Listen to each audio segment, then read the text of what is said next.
Ethan enjoys teasing money-loving women.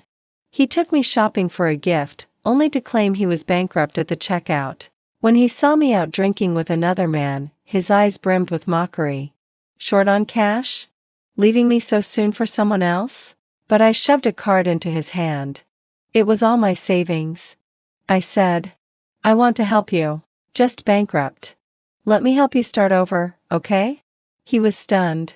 In reality, the true hunter often plays the role of the prey. I was the woman who stayed by Ethan's side the longest. He said I was innocent, different from the others. Until that day, when he said he wanted to buy me a gift. I put on an expensive watch, my eyes full of surprise. Are you really buying it? It looks really expensive. Ethan smiled ambiguously. As long as you like it. His good looks and generous nature caught the attention of passers-by. The store clerk beamed as she wrapped the watch and asked Ethan. Sir, shall I charge it to your card? Ethan looked down, not moving. Just gazing gently at me. Go ahead, I'll wait here. Neither the clerk nor I immediately understood. His voice turned cold as he glanced at the clerk. What? Don't you know who the customer is? The clerk, quick on her feet, tentatively asked me. Ma'am, will you be paying with a card or? If I couldn't figure out what he meant now, I'd truly be a fool. Still, I couldn't help but ask him. Ethan, didn't you say you were buying it? He raised an eyebrow, still smiling, but it felt chilling. Isabella, do you know how much this watch costs? I turned to the clerk, who gave me an astronomical figure, making my grip on the card freeze. Faced with my anxiety, Ethan lazily remarked, or are you not my girlfriend? Why should I spend this kind of money on you? I felt like I'd been splashed with cold water, momentarily staring at him in disbelief. The onlookers began to whisper, so she's not even his girlfriend. This girl looks like a gold digger. Thinking she can take advantage of him. Nice one, bro. Caught her at the right moment. Ethan patted my head. His touch gentle, his demeanor calm. He was as composed as a bystander. As if my embarrassment had nothing to do with him. Be good, if you like it, buy it yourself. I'm leaving. And just like that, he walked away, leaving me standing alone. The clerk silently returned the watch to its place. Her tone noticeably more impatient. Ma'am, is there anything else you need? The onlookers, having enjoyed the spectacle, pointed and whispered. Gold digger, she got what she deserved. I'll have to try that next time, haha. My dignity was crushed, unable to accept the sudden change. I gritted my teeth and chased after him. In the parking lot, I stopped Ethan's luxury car. He lowered the window expressionlessly, not even lifting his eyelids. I had never seen him like this during our time together. Desperate, I asked, Ethan, what do you mean? His hand tapped rhythmically on the steering wheel. Maybe the parking lot was too cold, I felt his gaze was especially icy. After a long pause, he sighed. My family is going bankrupt. Isabella, it's not that I don't want to buy it for you. I was stunned. Bankrupt? How could that happen? Ethan spoke in a calm tone, as if it were an ordinary statement. Even so, if you had to choose, would you still be with me? My expression went blank for a moment, my hand loosening on the car door. He gave me a cold smile, and the roar of the luxury car faded away. That night, a friend sent me a video of Ethan at a nightclub. The camera was shaky, but a man like Ethan was the center of attention anywhere. Ethan, where's that student of yours? Not bringing her out to play? The environment was noisy, and I replayed the clip several times before barely catching Ethan's indifferent reply. Same as ever, bored of playing. The person laughed heartily. Ethan's just playing the field, those gold diggers getting to him as their comeuppance. Ethan was smiling, but beneath that alluring exterior lay an icy detachment. It was said that Ethan, the prince of the Beijing elite, loved to tease gold diggers. Women who approached him for money would ultimately be kicked to the curb for the same reason. For instance, he'd take them to high-end clubs, then suddenly pull back at checkout. Those women, caught off guard, would either reluctantly pay or, like me, be labeled gold diggers who got what they deserved. This was Ethan's usual prank. My friends thought I was with Ethan and subtly warned me, Isabella, you'd better be careful, this circle is dangerous. People like us are just playthings to them. I held my phone, deep in thought. It was raining that night. I first met Ethan on a rainy day. He drove by and splashed me with water, expressionless as he tossed me some cash. I took 100 for dry cleaning, throwing the rest, muddy bills, back into his car. Ethan was probably just bored, treating me like a new toy. During that time, the esteemed Prince of Beijing chased after an ordinary college student, taking me to night markets and street food. This novelty lasted an impressive month. But once I began accepting his gifts, he suddenly felt I was just like other women, and despite my innocent appearance, I was just another gold digger at heart. Not for the money, just because it wasn't enough. Just a prank? I murmured. I replied to a concerned friend, no way, I believe he's not that kind of person. After all, if the game ended here, it would be pointless. I moved out of the dorm and got a part-time job selling drinks at a nightclub. Being young and pretty was an advantage. I sold well and earned quite a commission in just a few days. Today, I still hadn't seen Ethan. As I was about to clock out, a tattooed arm blocked me against the wall. I recognized him as Liam, a regular here.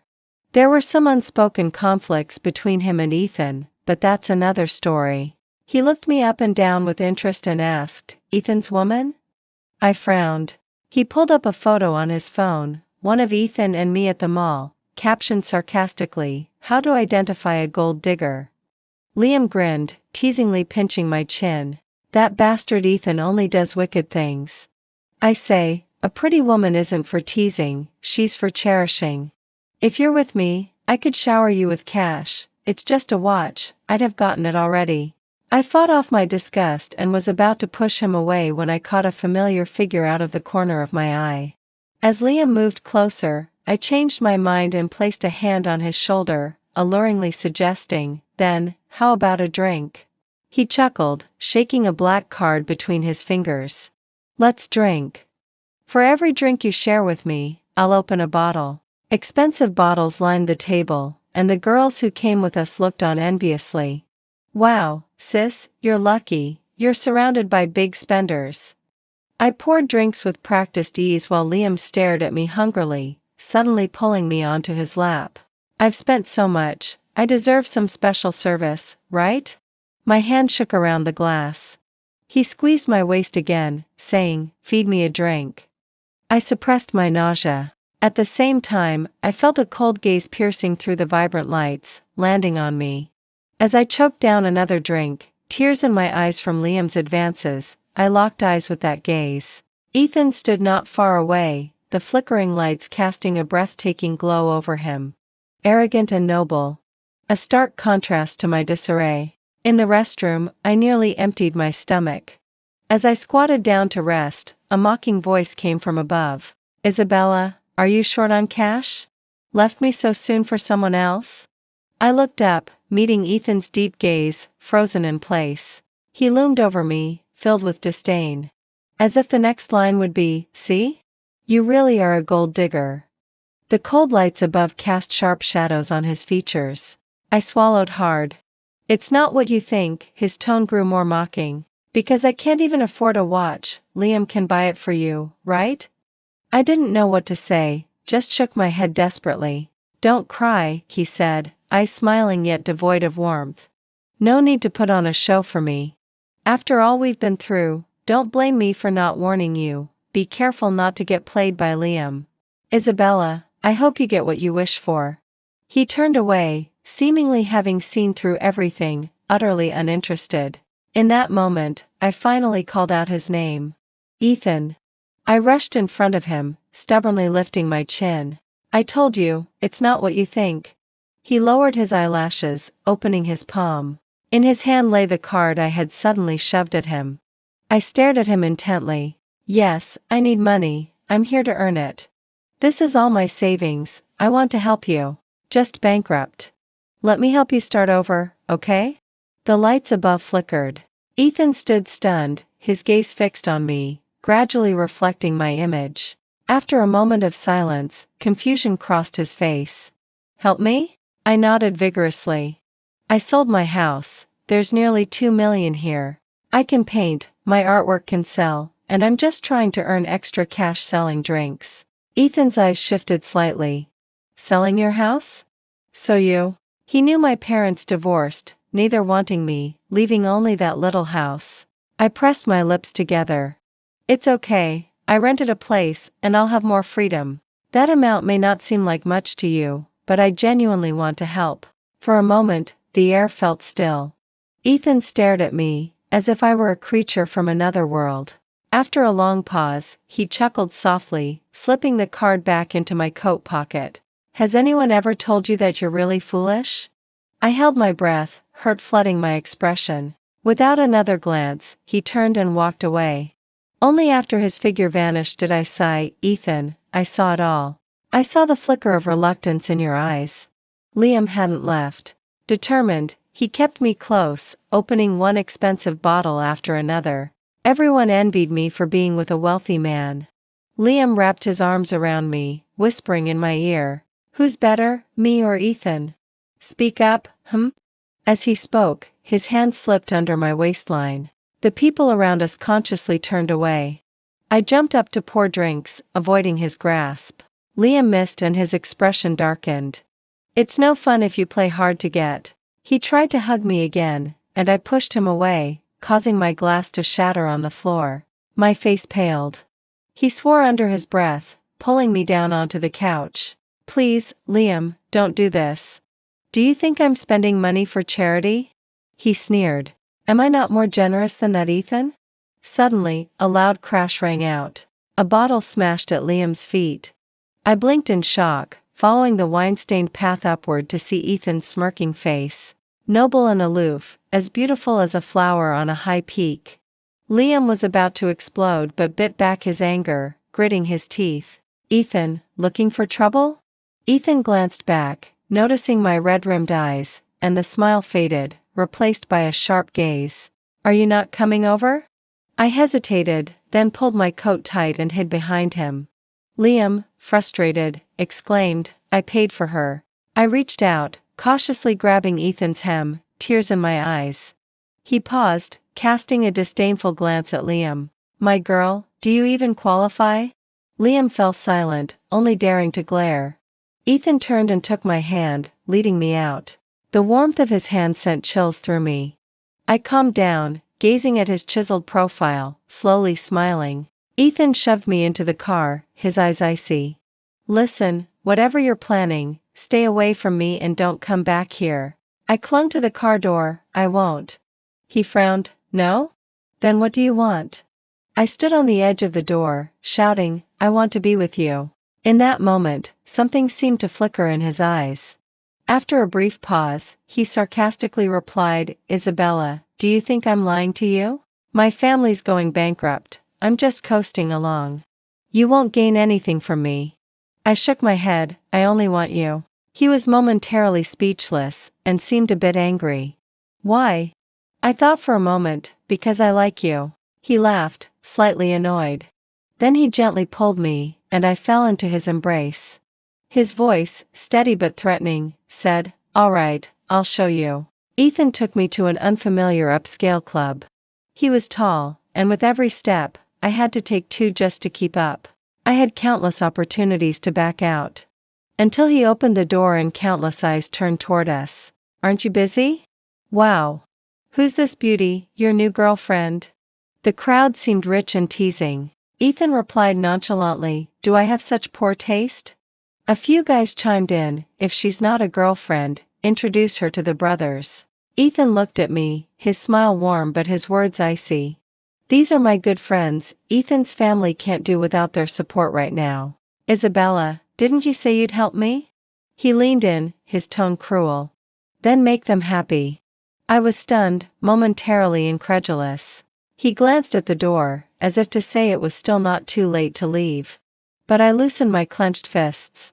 I raised my head again, smiling as I surveyed the crowd. Hello, I'm Isabella. I'm 19 and in college. Ethan paused, saying nothing further.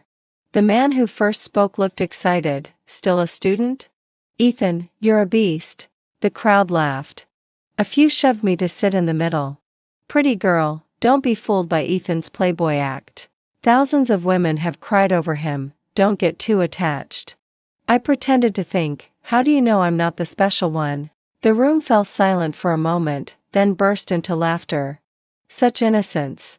That's a good one, you're definitely special. The man pushed a glass toward me, his gaze flirtatious. Especially pretty. In the corner, Ethan lit a cigarette, his posture relaxed. In the dim light, I couldn't make out his expression. Just then, the door opened again, revealing a short-haired girl. Tall and thin, with exaggerated diamond earrings and a gender-neutral outfit, she headed straight for Ethan. Long time no see, you. She said, sitting next to him, her tone upbeat. Heard you brought a pretty little sister? The crowd chimed in. Yep, a pretty sister. You think they're all like you, Charlotte, a tomboy? Charlotte rolled her eyes and placed her hand on Ethan's shoulder. I have nothing to compare with those women, after all, we're brothers. Brothers for life, right, Ethan? Ethan swatted her hand away and took a swig of his drink. Of course, you're just so ugly. Charlotte lightly hit him. You're annoying. Laughter erupted, teasing them about their playful banter. Only I noticed the fleeting annoyance on Charlotte's face. To mask her feelings, she looked at me, assessed me. She's really beautiful. Then, with a sharp glint in her eye, she asked Ethan, how long are you planning to play this game? I frowned. Ethan extinguished his cigarette and glanced my way, his expression blank. Since it's what Mr. Lee likes, we'll give it to him. Seeing my distressed expression, he added. I hope Mr. Lee enjoys himself, then we can discuss the project. The implication was clear, to him, I was a commodity. I wanted to say something, but Mr. Lee, who was beside me, pulled me in for a laugh. Sounds good. Ethan really understands me. Then I won't disturb you all. I'll take the little beauty out for some fun. I struggled a bit and looked desperately at Ethan. He met my gaze, a cruel smile on his lips. See? This is who I am. Those who like me never end up well. Then I was taken away by Mr. Lee. He clearly saw my silent resistance but didn't react. The last thing I heard was Charlotte teasing him. You're really bad. Poor little beauty is suffering for you. He scoffed, serves her right. Mr. Lee's house was large. Upon entering, he sent everyone away and unexpectedly pushed me against a door. Then he closed it and took out some bottles from the liquor cabinet. I shrugged my shoulders. Mr. Lee, I really can't drink anymore. He leered, it's not that strong. But the pills at the bottom of the glass hadn't dissolved. I dared not move. He took his time, sitting down to slowly undo his tie. You're following that Ethan kid, you won't get anything. He's got a dad controlling him. I'm different, if you follow me, you'll get whatever I'm happy with. Ethan sent you to me because his family relies on my business. You're still young, you can't just look at a man's face, a pretty face can't fill your stomach, right? As he spoke, a fat hand slid up my leg. My body reacted with instinctive disgust, and I flinched away. Losing patience, Mr. Lee stood up, grasped my face, and forced liquor down my throat. This is good wine, you have to try it. The strong smell of alcohol stung my eyes. In my struggles, he became more excited and pushed me down onto the bed. I screamed for help. His laughter grew more lascivious. I've seen plenty of this kind of game. The more you resist, the more fun it is. The sounds in the room scared the birds outside. After hearing the distant roar of cars, I was exhausted and started counting down in my mind. When Ethan opened the door, he found the scene before him, shards of bottles on the floor, liquid splattered everywhere, mingling in a disturbing and glaring mix. He froze, following the splashes of red up to me lying on the bed, my clothes torn, barely covering what mattered. Mr. Lee, face covered in blood, had his hands around my neck, looking monstrous. You little bitch, no one can save you today. Our eyes met at that moment. I opened my mouth, still struggling to breathe, and chose to give up fighting, smiling faintly at Ethan. I mouthed, you're here. He shuddered. With a swift kick, he sent Mr. Lee tumbling away. My vision went dark, and I was enveloped in his oversized coat, carrying his unique, fresh scent. Ethan?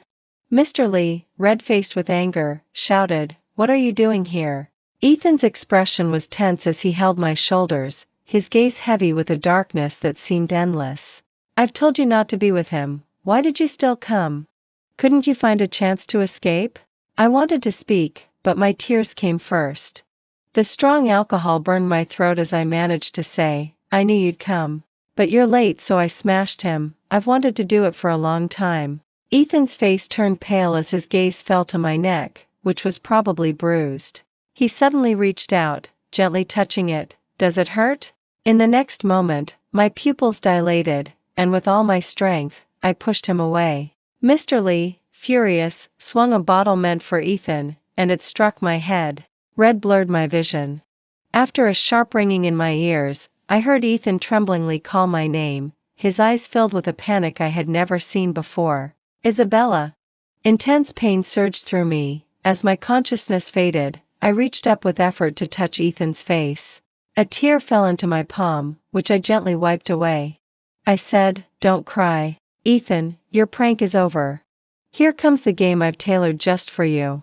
Please join in." 2 days later, I woke up in a private hospital. The wound on my forehead had been stitched and still hurt badly. Ethan was nowhere to be seen, but a nurse was taking care of me. There was a strange bank card on the bedside table.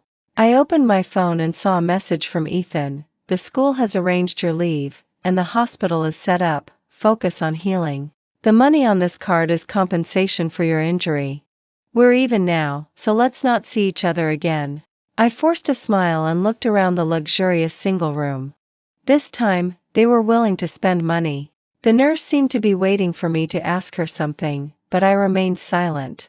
When she stepped out, I put on a coat and headed to the hospital rooftop. The wind felt refreshing on my face. Almost unconsciously, I walked toward the edge of the roof. My skirt flew up in the wind, and it felt like raindrops were hitting my face. I closed my eyes and tilted my head back, and in a daze, I felt hands catch me. I opened my eyes to see a bright smiling face. "Isabella, look. I bought you a little dress. My sister is so pretty, she must have many boys chasing her, right? What kind of boyfriend will Isabella have in the future? It's a pity I won't see it. Promise me, never trust a man easily. Isabella, are you happy?"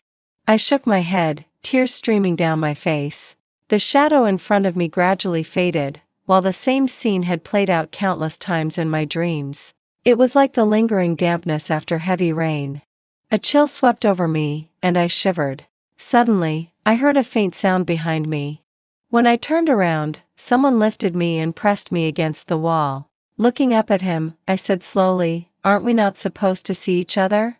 Ethan punched the wall behind me, breathing heavily. Gritting his teeth, "Isabella, are you crazy? Do you want to die?" From his perspective, I was just 2 steps away from jumping. A cold laugh rose in my heart. In his nearly unhinged gaze, I wrapped my arms around his neck and stood on my tiptoes to kiss him. He froze, his breath hitching as I clumsily kissed his lips. 5, 4, 3. His hand, which had been pressed against the wall, suddenly gripped the back of my head. A more passionate kiss followed, stealing my breath away. We kissed in the wind. I didn't resist or reciprocate. I let him take whatever he wanted, watching him succumb. The feeling was both exhilarating and nauseating. After a long moment, he came to his senses, a whirlwind of complex emotions in his eyes. I licked my numb lips and asked, "Ethan, do you think I'm cheap?" He fell silent for a moment, his eyelashes lowering. "No. I was just wondering why you took that bottle for me. Why? You would like someone like me." I smiled lightly. "Liking someone doesn't need a reason," he said. "I don't understand." I cradled his face, gazing into those deep eyes. "Because it's you, that's why I like you. If I had to explain, it's that I like your smile, your voice, everything about you. Even your indifference and cruelty towards me, I could find countless reasons to make up for it." This heartfelt confession was something my sister had written in her diary. If it were me, I couldn't have come up with it. Ethan was already stunned. I pretended to sigh. "After saying all this, doesn't it touch you at all?" Do you still think I'm just a gold digger trying to get close to you for money? He almost instantly retorted. No. I stared into his eyes. Ethan, when you said you'd give me a gift, I thought you wanted to confirm our relationship, so I was really happy. I didn't understand the value of that watch, or your testing me. I just wanted to be with you. Not long ago, Ethan had treated hearts as toys. But now all that remained in his eyes was panic. I'm sorry. He said he was sorry. The wind made my headache worse. I turned to leave but was suddenly enveloped in a heated embrace. Teach me what I should do, okay? His voice was gentle, filled with guilt, and careful. Okay, I smiled gently. I'll teach you. The doctor changed my bandages while Ethan stood by. When he saw my wound, his brows furrowed tightly. I coughed to get his attention. Come on, Ethan. I got hurt for you after all. You should be holding my hand, comforting me. Or telling me a joke to cheer me up. His gaze shifted, and he reached out his hand. The fingers were long and cold, just like everyone else's. Good-looking but devoid of warmth. When it touched the wound, I closed my eyes in pain. And bit down hard on his hand. He said nothing. Even as I left a blood-streaked bite mark on his forearm. I looked up, innocently blinking. Does it hurt? I hurt more than you. That makes it fair. He smirked slightly. Okay, got it.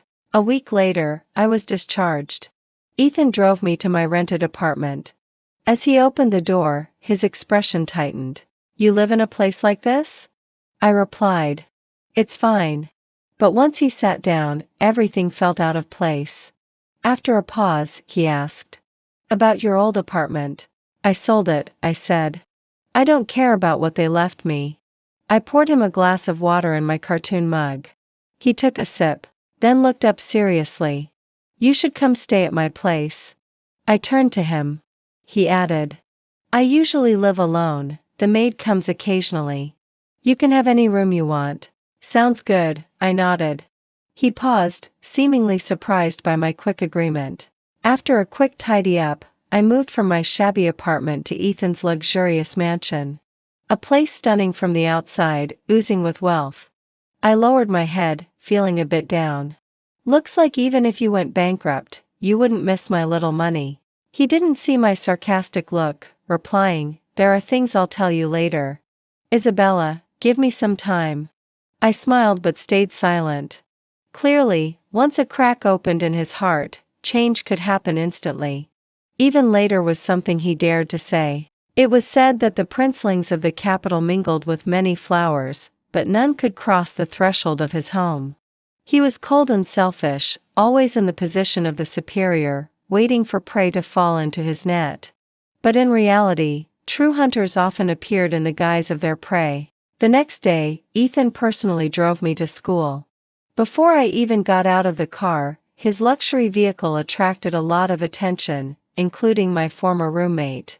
In just a few days, the news of a pure college girl dating the capital's princeling became the hottest topic on campus forums.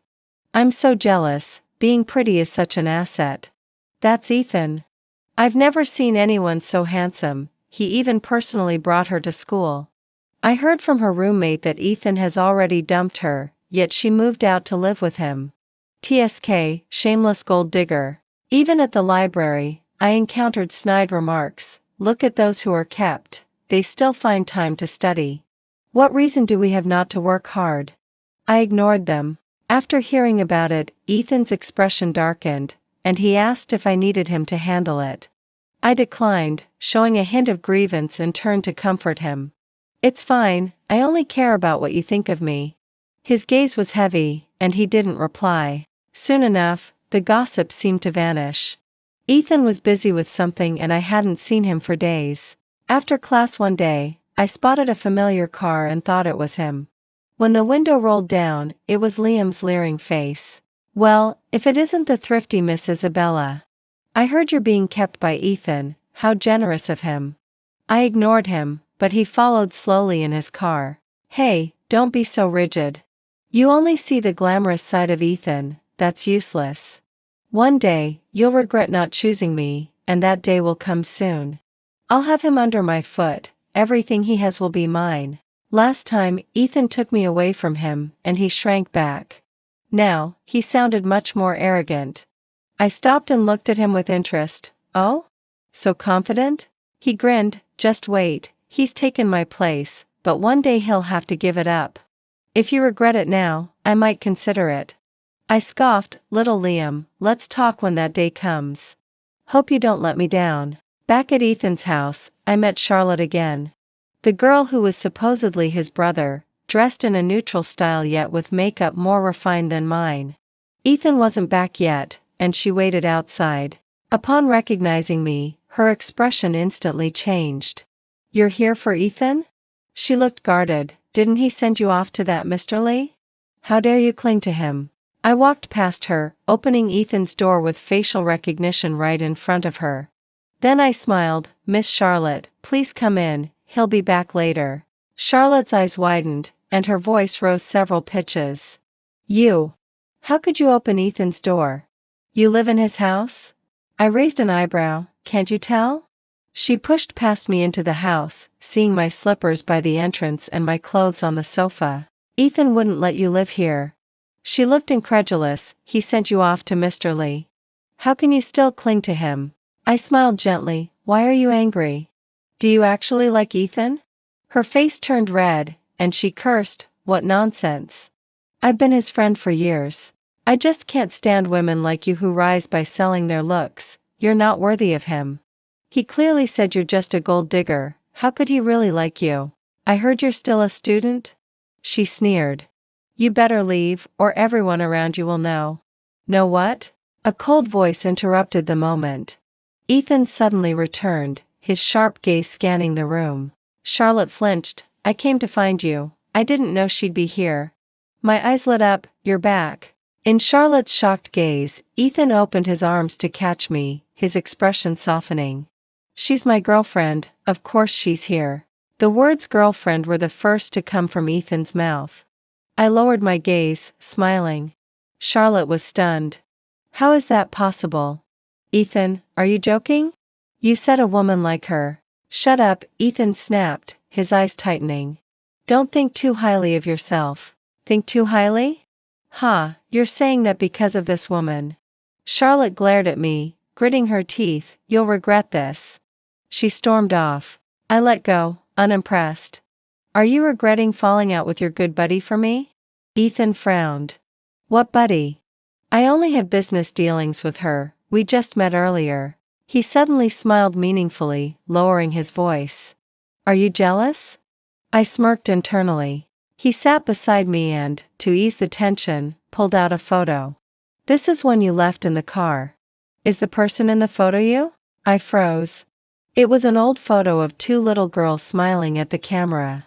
The paper was worn, a relic of time. It was a childhood photo of my sister and me that I always carried. My name Isabella was written neatly on the back. Back then, my sister could barely write, but she always wrote my name beautifully. My throat tightened. Yes, it's me and my sister. Ethan looked puzzled. You have a sister? I've never heard you mention her. I stared at him. She passed away. Ethan's expression stiffened. I'm sorry. I caressed the photo. Do you want to know how she died? He remained silent, waiting for me to speak. She fell in love with a man and gave everything for him, I said. In the end, she was betrayed, deceived, and driven to a dead end. My fingers trembled as I recalled her diary's words. Promise me, never trust men easily. I returned my gaze to Ethan's face, forcing a smile. Ethan, you won't deceive me, right? He didn't sense my unease. Then, a hint of pity crossed his eyes as he pulled me into his embrace. I won't, Isabella. I've already fallen for you. He didn't see it. A flicker of resentment danced in my eyes. It was fleeting. Not long after, a major event occurred in Ethan's family. Ethan's father, Alexander, suddenly announced that there was another son in the family. Due to special circumstances, he had been raised under a friend's name.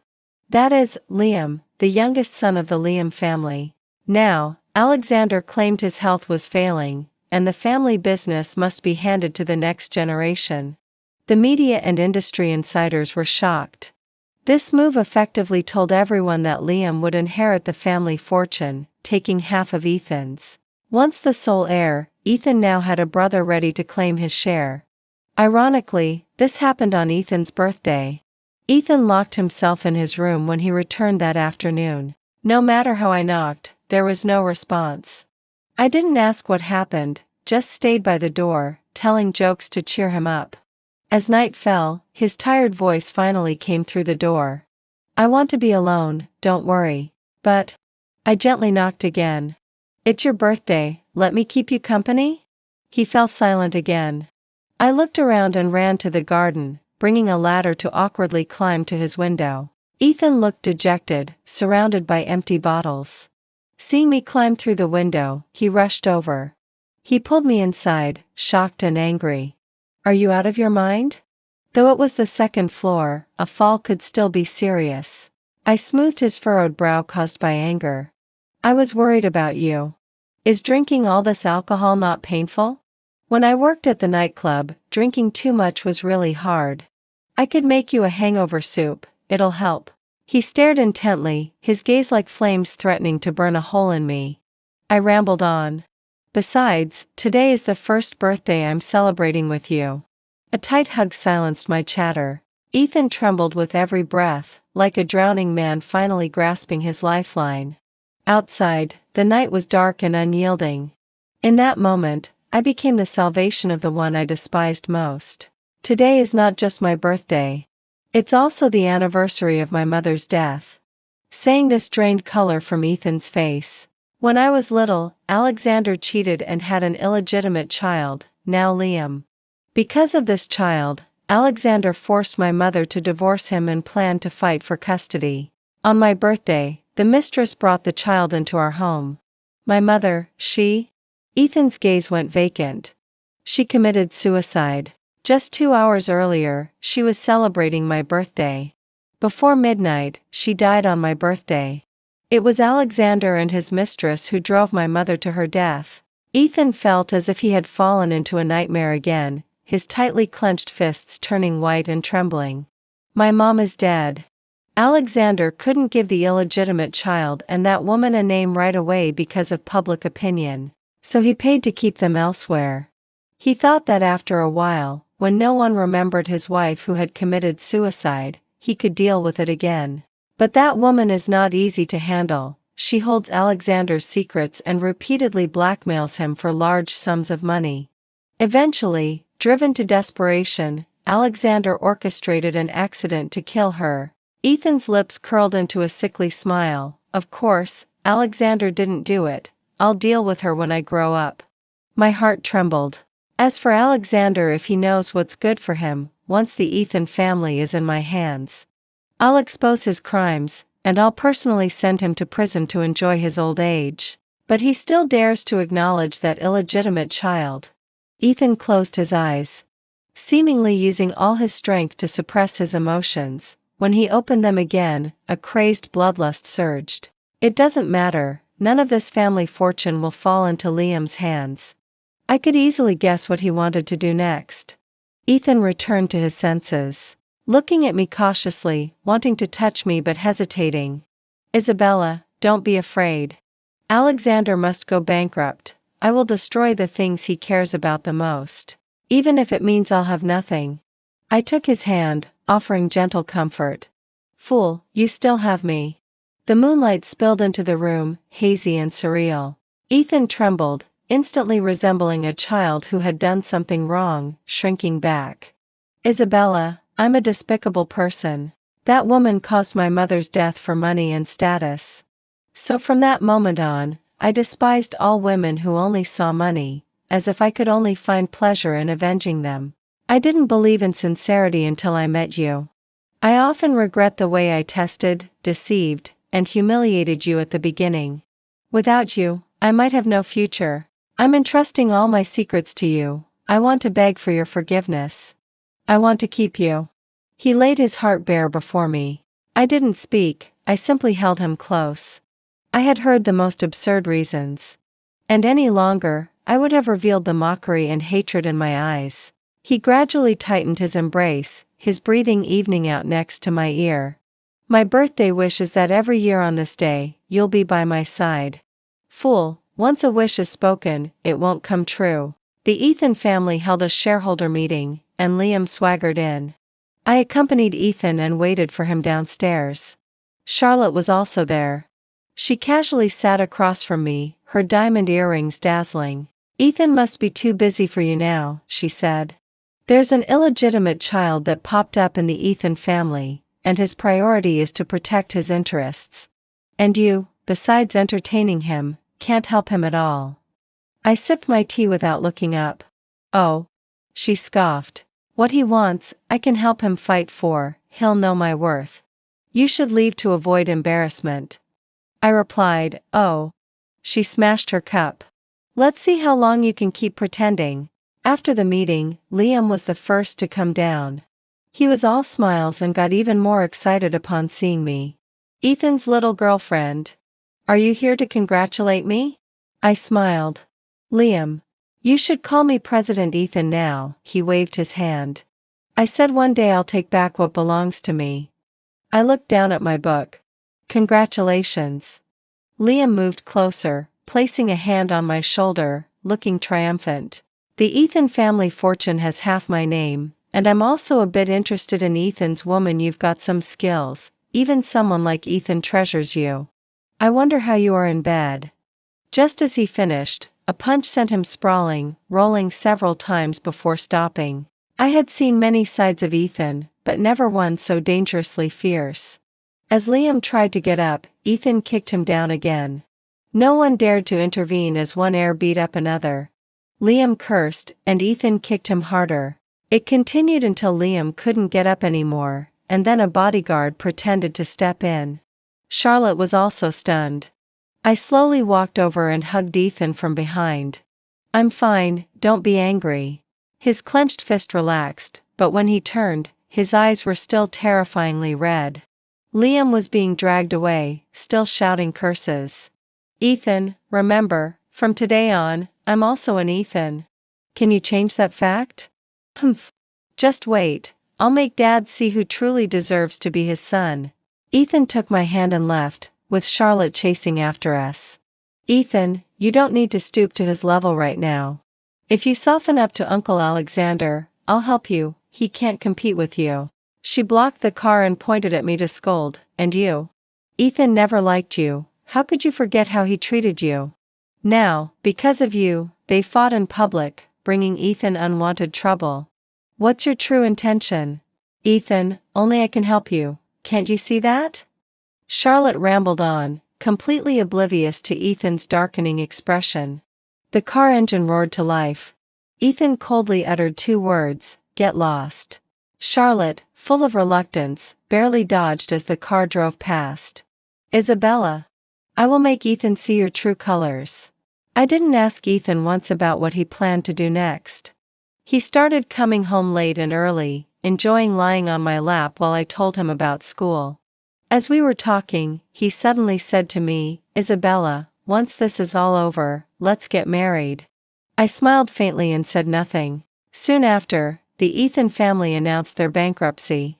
The Ethan family supply chain had suffered a major failure, and all assets under Alexander's name were seized.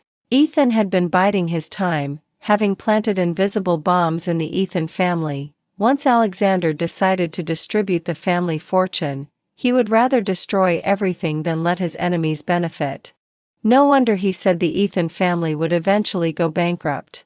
Moreover, Ethan reported Alexander for the murder of his lover, personally sending his father to prison. After years of madness, this was just another blow. Thus, the Ethan family fell from grace. Liam's newly acquired inheritance turned into a massive penalty. Half a month later, Ethan returned home. I was cooking when he hugged me tightly, as if wanting to merge me into his being. He said, Isabella, I'm so tired. It's all over. For the Ethan family, this was a catastrophe. Although Ethan had lost much, he always had his own business, so even without the Ethan family, he wouldn't be destitute. He buried his face in my neck, murmuring, Isabella, I've had people follow you when you go out lately. I'm afraid Liam might act out. Soon, I'll deal with him too. Then, we'll get married. Isabella, you're all I have. Ethan commissioned a unique wedding ring for me, wanting to surprise me. But this time, I wasn't home waiting for him. In the surveillance footage, after receiving news of my kidnapping by Liam, Ethan stood frozen, as if he had fallen from the clouds into an abyss. Liam tossed my phone aside, using a small knife to lift my chin. Hey gorgeous, do you think Ethan can still come up with 50 million? Or would he be willing to trade his life and fortune for you? I curled up in the corner. A dangerous glint flickered in Liam's eyes as he grinned slowly. It's fine, if he doesn't want to, I'll kill you just to make him suffer. Alexander killed my mom, and Ethan left me with nothing, so I have nothing to fear. I'm living to avenge this. I will kill him. I tried to negotiate. Ethan won't come. To him, I'm just a gold digger, something to play with, but when it comes to interests, he won't care. Liam sneered, do you think I'm an idiot? Since he took you from the nightclub, I knew you were no ordinary woman. Tell me, if I played with his woman in front of him, what do you think his reaction would be? Would he kneel and beg me to spare you? Ha ha ha. Saying that, Liam actually did it. I cried desperately, only fueling his excitement. When Ethan arrived alone, my long hair was messy, my clothes tattered, and my body covered in bruises and blood. The dim light cast a pallid glow on me. Fragile and vacant, I resembled a corpse. I saw Ethan's face, pale from panic, instantly morph into raging hatred as he lunged at Liam. Liam had a knife and managed to stab Ethan a few times during the struggle. I heard the sound of bones breaking, not knowing whose it was. The screams echoed throughout the abandoned building. Liam didn't expect Ethan to be so reckless. He started begging. Stop, please. Even so, Ethan picked up the knife from the ground and plunged it into Liam's heart. He pulled it out and stabbed again. Blood blossomed on his face, strangely beautiful. He began to tremble, dropping the knife as he shakily came to my side. Isabella, don't be afraid. It's over. I slept deeply, reluctant to wake. If only I could open my eyes and find that none of this had happened, and my sister was still alive. When I woke, I saw several documents on the bedside table, and my heart felt unprecedented peace. The documents contained information about my sister's life and the reasons for her suicide. One section clearly stated, Amelia, Isabella's biological sister, both sisters abandoned by their parents. Amelia dropped out to work, supporting her academically successful sister. At the door, Ethan dropped what he was holding. He looked at me deeply and then closed the door. I watched him calmly, a smile slowly forming on my lips. Ethan, the game is over, I said. A year ago, Ethan had caused my sister's death with a cruel trick. Now he was just like I was then, lost and utterly desperate. My sister worked to support my education, and just when I finally got into my dream school to share the burden with her, she took her own life. My sister worked to support my education, and just when I finally got into my dream school to share the burden with her, their genuine yet feigned interactions pulled my sister deeper and deeper. She wrote in her diary, he's so gentle, he's the best person to me aside from my sister. But the best person, she thought he was changed without warning once he grew bored. Because my elder sister didn't care about his money and never accepted expensive gifts. Because my elder sister liked him, only him as a person. He found it amusing. Not after money? After sincerity? Amelia, I've seen many women like you. This kind of thinking is not fun at all. He preferred playing the game of exposing the other party as a gold digger. So he threw a check to my elder sister in public. As payment for playing games with me, you should be content. A flimsy check crushed my elder sister's dignity. Game. A game. In the end, my elder sister didn't touch that check either. But the video of that scene was posted online by someone and inexplicably sparked a hot topic of cyberbullying a gold digger. 1 second ago, I don't care about your money. Next second, add more to the check. Ha ha ha. Having pure love with the crown prince of the Beijing circle. Does she believe it herself? Does she think she's the heroine of a novel? A domineering president falls in love with me? Funny. On the self-cultivation of a gold digger, roll away as soon as the check is in hand. The gold digger is still aggrieved. When the money is in hand, at least pretend a bit. Prince, look at me. I promise I only care about money. My elder sister didn't have many years of schooling. Her silly rebuttals were of no use at all. Because of this cyberbullying, my elder sister was fired from her job, alienated by people around her. Even when walking on the road, someone would ask, "How much is written on the check?" When she found Ethan again, she just wanted him to clarify one sentence. She didn't take a penny. But Ethan was simply not willing to waste time on a prey. Until my elder sister was crushed by public opinion and tortured into severe depression, no one said a word for her. Later, my elder sister committed suicide. She quietly jumped down from the top floor. My elder sister didn't leave much behind. A diary, a diagnosis of depression, various pills, and her only tens of thousands of yuan in savings with the words for Isabella's studies. On the day of her suicide, she passed by a clothing store and saw a beautiful little dress for 2,000 yuan. Without hesitation, she bought it for me. A gift for Isabella when she gets into college. At the end of the diary, besides the dried tear stains, there was only one sentence: "Promise me, never trust a man easily." I can't imagine what kind of despair she endured that she didn't even leave me a goodbye. I rushed from a school in another place and could only hug a cold and incomplete corpse. The ward was silent. I stroked my elder sister's photo and couldn't stop crying. "Isabella? Don't call me that." I looked up. The undisguised hatred in my eyes made Ethan dare not take a step forward. As expected of Ethan, I curved my lips in a mocking smile. "While cleaning up the mess of the Ethan family, you still have the mind to investigate me." Unexpectedly, without me confronting him, he had investigated everything in great detail. Ethan hurriedly denied, "No, I've never doubted you. These? Charlotte told me after you were kidnapped by Liam." I found it interesting. Charlotte is really persistent. She can find out my background at this critical moment. I was curious. "Since you already knew everything before this, why did you still come to save me?" He knew that I had been deceiving him all along. He could have let me die in Liam's hands. Ethan's eyes were deep and his face was pale. "Because I love you." I laughed so hard that my shoulders trembled, as if I had heard the funniest joke in the world. His voice trembled.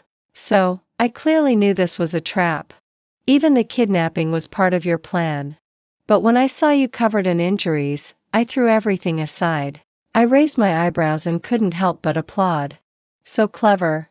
If it weren't for my willingness, with his protection for me, that fool Liam wouldn't have had the ability to kidnap me. I deliberately lured Liam to hurt me because I knew that before he achieved his goal, he wouldn't dare to really do anything to me. Although I suffered, in fact, nothing had happened yet. But it was enough to anger Ethan. Only I didn't expect that my plan was known to him at the last moment, and he willingly jumped into the pit of fire I had prepared for him. I curved my lips and looked at him provocatively. "Ethan, are you moved by yourself? How does it feel to be a plaything?" He spoke with difficulty. "Plaything? Isabella, did you ever, for a moment, really like me? Even 1 in 10,000? My eyes grew stern. "Like you? Ethan, if I were the one who killed your mother, would you like me? My elder sister didn't even think of taking revenge on you until the end. As long as you make it clear that she didn't take your money at all, she wouldn't have died." I almost shouted this sentence. Ethan showed despair on his face. Although he knew my answer better than anyone. "I really didn't know.